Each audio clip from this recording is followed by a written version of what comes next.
السلام عليكم ومرحبا بكم من جديد معايا في القناة.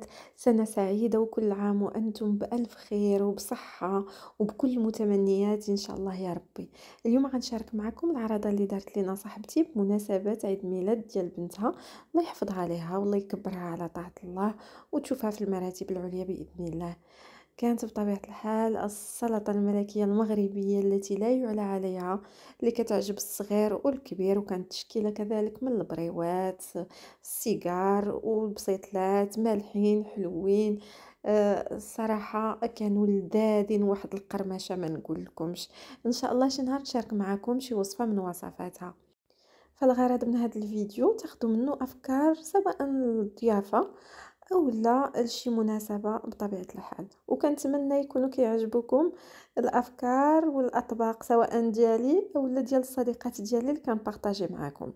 بالنسبة للطبق الرئيسي كان عبارة عن الرفيسة المغربية. الصراحة كانت اكثر من رائعة، كانت لذيذة لذيذة لذيذة من داك الشيء الرفيع. تبارك الله عليها والله يعطيها صحيحتها. وكديسير قدمت لنا الطبق مشكل ديال الفواكه الموسميه، وبطبيعه الحال طبيله ديال الشريباتاي مع الحلوى ديال عيد الميلاد ديالها.